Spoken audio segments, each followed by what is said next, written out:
Good morning. Welcome to Let's Get Growing. Beautiful morning today. Sun is shining. No humidity in the air. We just had some nice rain last night, which is always a bonus. So I'm just in the middle. I've got a stake here. We've got a nice big oriental lily that was just had come into bloom, so it's got to get a little bit tipped over by the rain. So we're going to fix that. We're going to look at cutting back some geraniums there in the garden, a little bit of summer maintenance. And just today, one of my favorite shrubs was just happened to be in full bloom here. I don't know if you can get a good shot of him, Laura, but this is the bottlebrush buckeye, Aesculus parviflora. So yeah, it's in the horse chestnut family, the buckeye family. It is a shrubby member of that family. Most of that family are big trees, but Aesculus parviflora is a wonderful understory shrub. You can see it does get big. I certainly won't ever say that it doesn't. If I wanted to and I let it grow, it would fill in this end of the garden, and I'll show you why in a minute. But think about it. It's mid-July. It's in the shade of the apple tree here, so it gets only dappled light except for a little bit of direct sunlight in the morning, and it's in full bloom all the way through. It's probably 10 feet across, maybe about 8 feet high. Big long spikes of white flowers, very, very showy at this time of the year. And especially if you've got, a property where you've got that big canopy of mature trees and you want to, have that next layer, then the bottlebrush buckeye can be amazing for that situation. So that's why I just love it here. Now, I do have to keep it under control here because it is a suckering shrub that can take up a lot of real estate. I've seen older plants in botanic gardens that are 10 feet tall and 15 to 20 feet wide.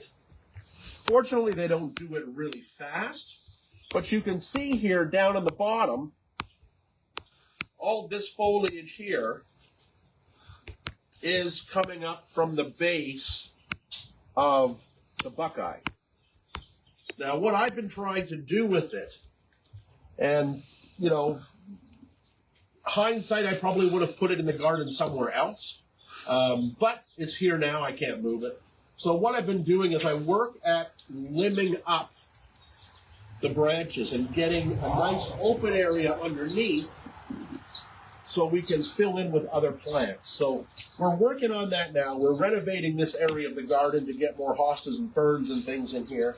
But you can see that the buckeye likes to have these spreading stems that come out quite a ways. This is probably a good 3 feet out from where it's in the ground, so we'll cut that right back and keep this small stuff cut back. If you left it alone, it would be just a great big thicket, but this is how we want to prune it. So it's a beautiful shrub.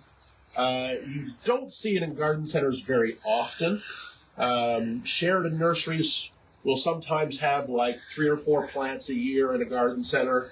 I've seen it at Vandermeer's before. It is around. So bottlebrush buckeye, Aesculus parviflora. I'm going to move over into the garden a little bit. And, we'll stop right here at this guy for a minute. This is one of my favorite native perennials for the shade. This is Actaea rubra, or red baneberry. Nice clump-forming plant. In the spring, we would have had clustered spikes of white flowers that give way to these gorgeous, bright red clusters of berries. Now, they are poisonous, so don't eat them. If you have toddlers and things, definitely maybe don't have them near the edge of the garden. But a great shade woodlander, grows well in our dry shade. We're actually now getting to a point where they're reseeding themselves in the garden a little bit. We have other plants around that all came from this one. Actaeus seed is very, very slow to germinate. It can take up to 2 years just to get the seed to germinate. So usually what we do is we just make sure the seed gets down underneath the plant. And I don't know if you can see it amongst the weeds and things here. I don't know if we have any little seedlings that are visible at the moment. We have to get in around the blue violas. There's one right there. There's a little seedling right there. There's another little seedling right there. So they are slowly seeding themselves around the garden, but it's a wonderful, sturdy, long-lived native plant for the shade garden that gives you interest in the spring and then interest in the summer. We're working our way over here. We've got a couple little items to take care of in the garden. One of them, we've got this beautiful oriental lily here that needs to be staked up a little bit, so I'm just going to get a bamboo stake in here. We don't stake too much in the things in the garden, but occasionally, you know, when you get a rainstorm, you need to just tie something up so it doesn't look terrible. I didn't have much good on me and real handy, so I've just got some butcher's twine here. And we'll just tie it in, just so it stays standing up. Oops. We'll try it a different way. Just so it stays standing up and looks good while he's in bloom. I've been actually bringing lilies back into the garden in a small way. Our garden used to be full. Lilies used to be one of the mainstays of some of the colorful garden. And we probably had about 15 or 20 different Asiatic lilies in the garden, but the lily beetle has completely devoured them. Now, what I noticed, though, is that we had some oriental lilies and some oriental hybrid lilies. Oh, this is not working. I didn't cut a long enough piece of string. Some oriental hybrid lilies that seem to survive the lily beetles without me having to do too much work to keep the beetles off. Oh, come on. I need a longer piece of string for that. We'll have to come back to that one. But we'll talk about the lily beetles while we're here. You can see that there's some damage on these. And this is actually, this is an oriental crossed with a trumpet, an orient pet lily. Wonderful fragrance. You can't beat these lilies for fragrance. But I haven't touched this year. I didn't do any picking of lily beetles or anything. And this is the maximum amount of damage they've done. So they're pretty tough. Now, you will get lily beetles have really bad years where you get a lot of damage. But if you want to try some lilies again, look at the Orientals, look at the Orient pets, the Oriental trumpet hybrids. And, you know, they seem to not attack them as much. I certainly can't say they're not going to be attacked, but they don't attack them as much. So keep that in mind if you're looking at lilies. We'll come back to them in a minute. Another plant I wanted to talk about, and what I had thought about today, we were going to talk a little bit about deadheading. But we'll do it a little bit just with this geranium. We did talk about deadheading a little bit on the radio yesterday. I don't know if that's going to be in the way, Laura, for this guy, but we've got this geranium sylvaticum here. It's one of the spring flowering geraniums that makes an upright clump. There's a couple of different habits for hardy geraniums. You've got your ground cover ones like your Dalmaticum, Cantabrigiense, Macrorhizums. They all make spreading carpets of foliage and don't get cut back. They don't need to be cut back. Then you've got your sanguiniums, which are sort of wiry, sprawly stems. They don't need to be cut back other than maybe just a light tidy up after their first flush because they'll keep blooming all season long. Roseanne would fit into that probably too. And then you've got your shrubby types. And the shrubby types are Geranium sylvaticum, Geranium pratense, Geranium celostemon. All these varieties that come up well, put on a big show, and then get kind of ratty looking when they've gone to seed. Now, sylvaticum here has gone to seed. There isn't much. There might be some seed left on here, so I'll go through that and try to keep it. But what you need to do with these type of geraniums, your Johnson's Blues, things like that, Brookside, there's a lot of varieties out there that have this habit. Look for the seed heads. So the first thing I would do is I would just go in here and grab these and cut these off, because I might want to collect the seed from those. Now, geraniums have an interesting way of dispersing the seed. In their little seed pods here, their little seed heads, they grow 5 seeds.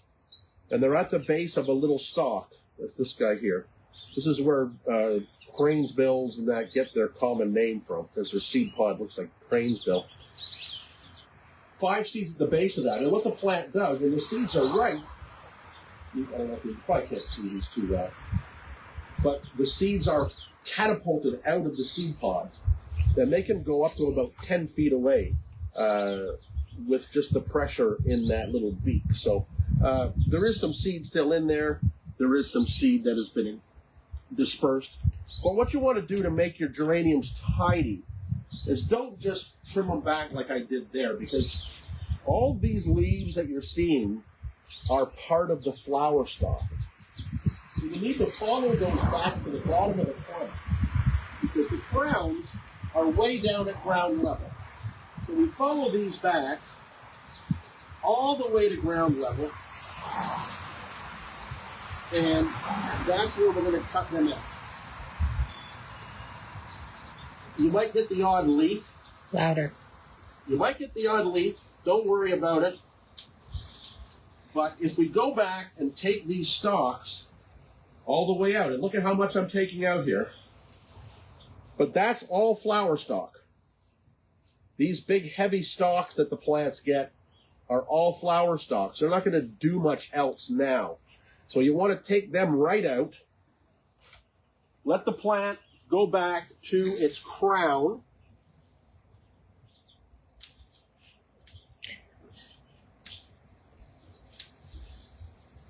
And if you do that, what the geranium's going to do for you is going to reward you with a whole new crop of foliage.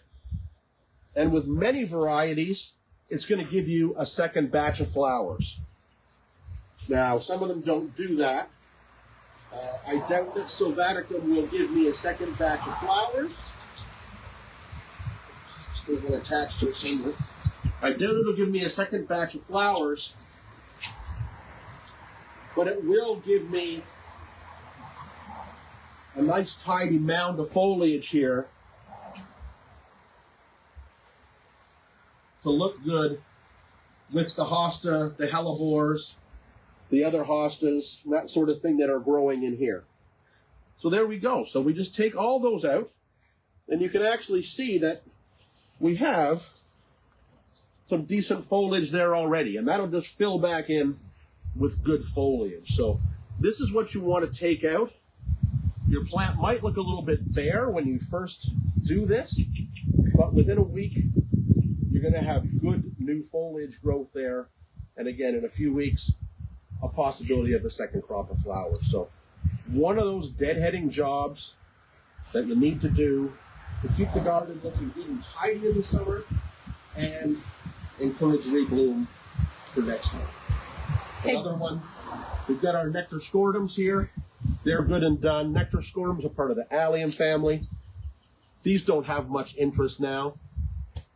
And because they're a bulb, they're ready to detach. So we can just get rid of them as well. Right back. We've pulled them. They snap off easily from the bulb. And you can see, all of this would have been underground. They're not doing us any favors here now. We got hostas coming into bloom. Hey, Jeff, I have a question about hostas. Yeah. So hostas have nice flowers, but they're white flowers. And when the white flowers start to die, they don't look great. Well, you know, hosta flowers have always been Or many of them are white. a contentious topic. Many of the more common varieties have a very insipid, pale lilac flower, which not necessarily does any good for the plant at all. So a lot of people will just take those flower stalks off. And that's what it goes for ones that are blooming at this time of the year. The flowers just often don't appeal. They don't contribute to the plant at all. But you do need to be careful. There are some really good ones with really good flowers. This one over here, this little one, this is Teaspoon with a pure white flower over that heavily corrugated foliage. I just love it. This is Quilting Bee here, getting a nice deeper flower color.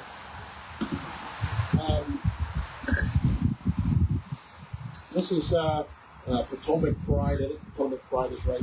It is a white flower, but it's not a very exciting one. You know, you could almost be inclined to remove that, and it's not going to take away from the beauty of the plant. But as you get later into the season, then varieties like this are going to bloom. And this is Hosta plantaginia, the August lily. It has huge, pure white, extremely fragrant trumpet flowers. And you would never not want this one to bloom for you. It's really one of the highlights of the August garden is Hosta plantaginia. It's a big one.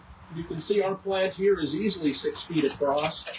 The companion over to my right is Hosta plantaginia Aphrodite. It's a double-flowered form, big, huge white trumpets with extra petals in it, same fragrance, a little bit more reluctant to bloom. So you can see how I've got that one situated. Hosta plantaginia can and will and actually likes to grow in nearly full sun. It really helps get the plant really hot in the summer, and it seems to be what pushes flowers out for Hosta plantaginas.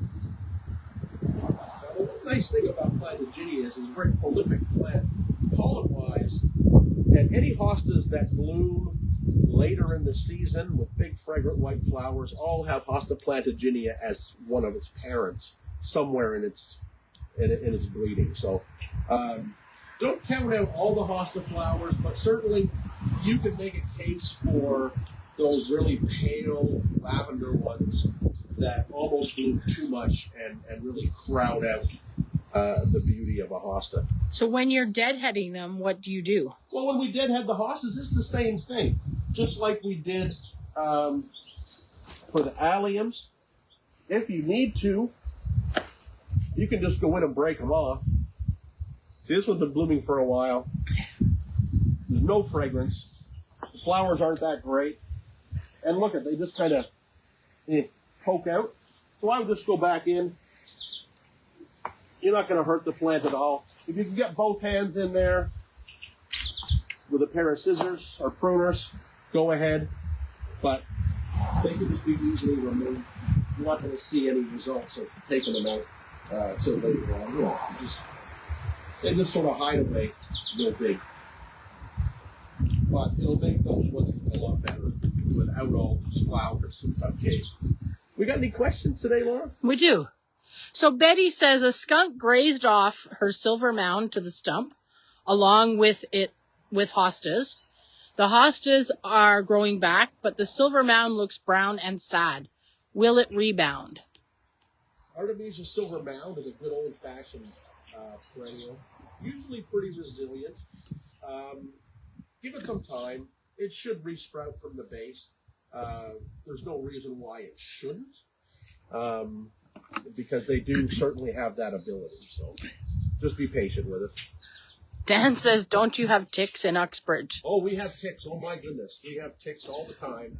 Every time Lupin comes home every day, he's usually got a tick crawling on him somewhere. interestingly enough, I never saw a tick until we got Lubin. But yeah, we do have them.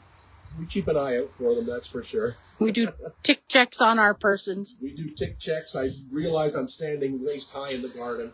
There'll probably be one around today somewhere. So, and Sophie has a question about caladiums. Caladiums. Well, let's just spin around in the garden here, and we'll have a look at the caladiums. Here we go. Let me get this down. Take that out of the way.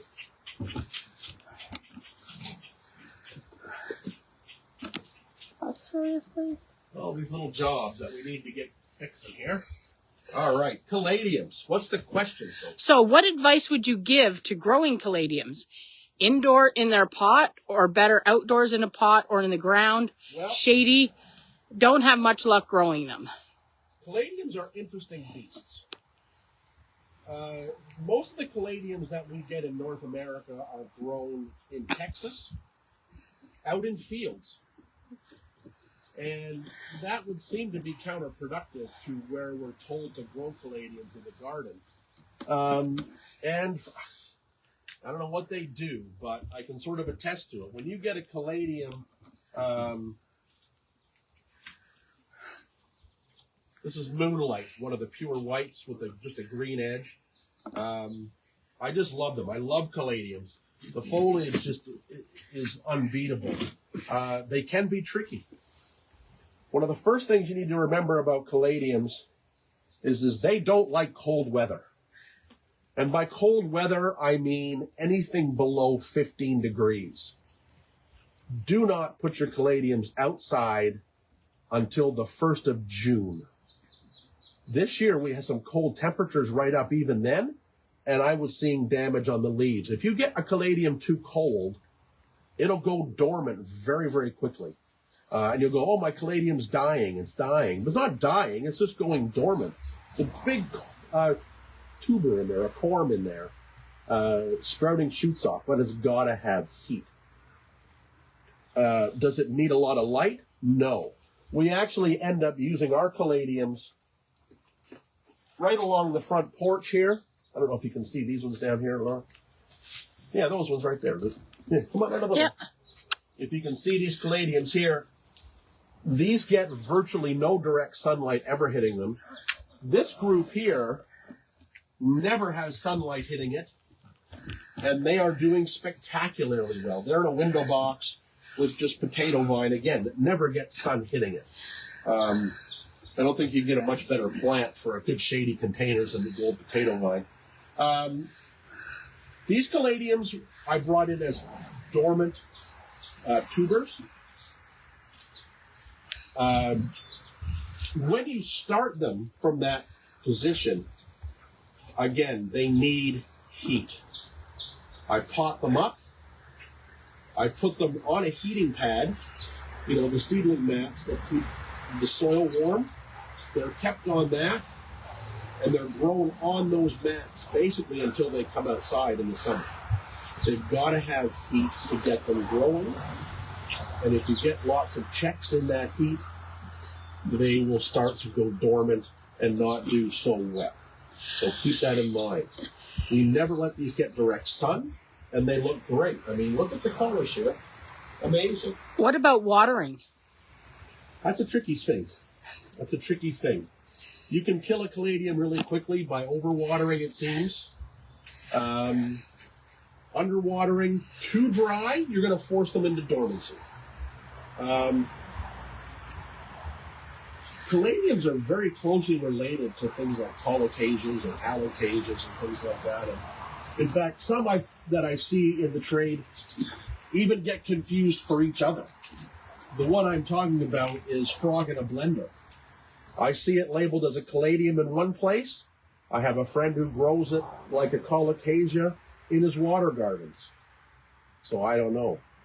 But I can tell you that keeping them overly wet is going to rot the stems off them and probably rot the tubers. So we tend to keep them in an area where we control the watering. If they were out in these planters, they might do well. But if we got a lot of rain, they'd be hard to look after, I thought.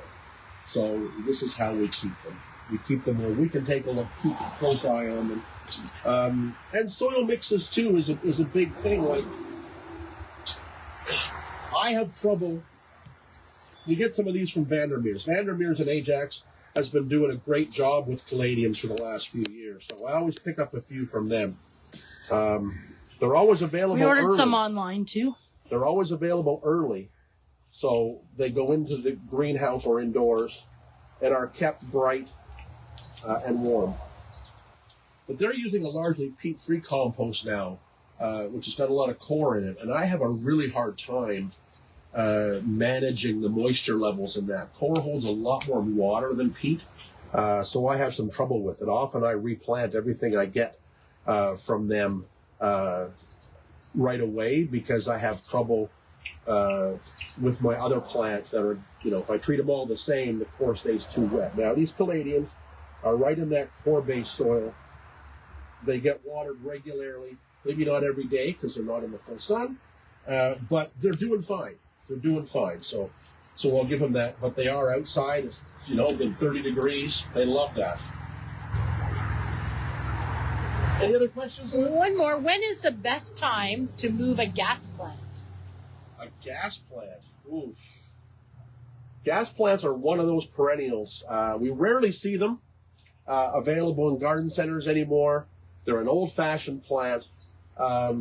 We don't see them in garden centers because it takes about 2 years to grow them from seed to get a small stem with 2 leaves on it. So nurseries don't grow gas plants, dicotyledonous.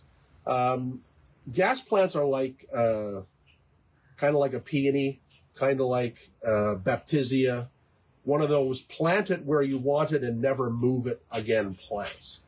If you have to move it, basic rule of thumb, try to move it early spring while it's dormant, maybe in the fall while it's dormant, but they are very reluctant to be moved. So be prepared. Try and take as much soil with them as you can, so you're not just bare rooting them and disturbing the soil a lot. So good luck with it. Save the seed if you can. Grow some more, but they are a bit tough to move successfully. All right, that's All right, it. we're wrapping it up for today. Have a great Sunday. We'll see you next time on Let's Get Growing.